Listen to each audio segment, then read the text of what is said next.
Tiala Rising with HomeschoolLiterature.com, and today I'm reviewing another book for you.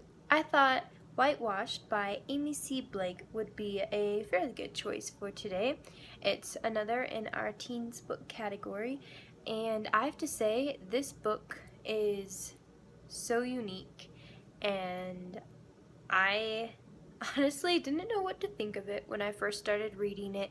It just had a lot of different perspectives mixed together, like historical and modern, completely different points of view and just a different feeling, as well as this really vague character named Vengeance that is just, yeah, vague is really the best way that I can describe it.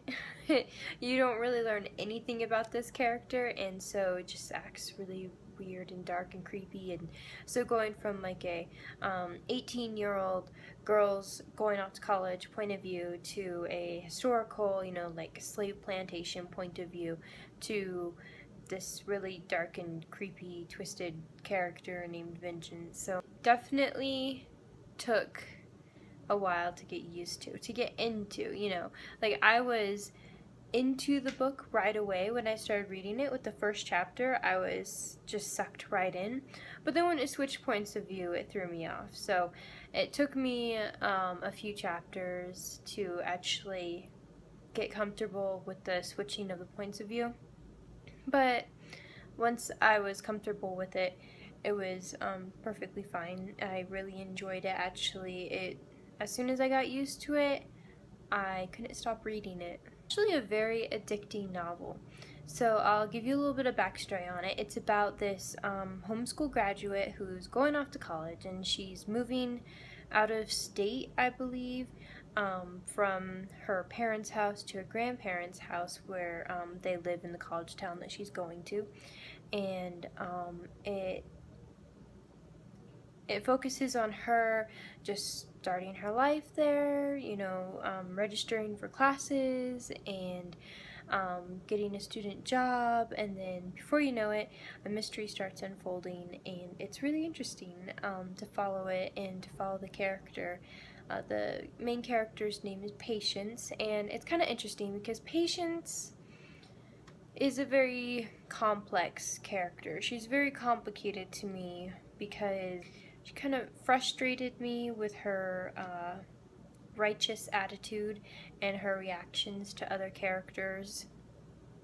She felt right a lot in her reactions toward characters that were clearly rude, just really rude reactions, and how she thought about herself.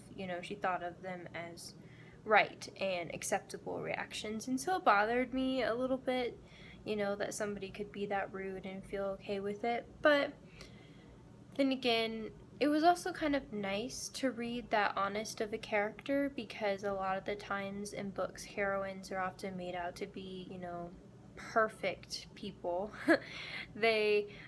Or even just heroes and heroines, they're always perfect.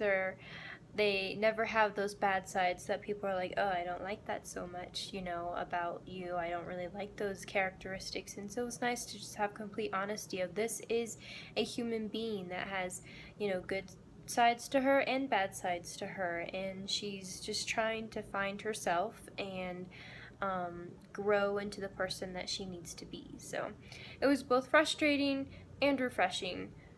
So that's interesting.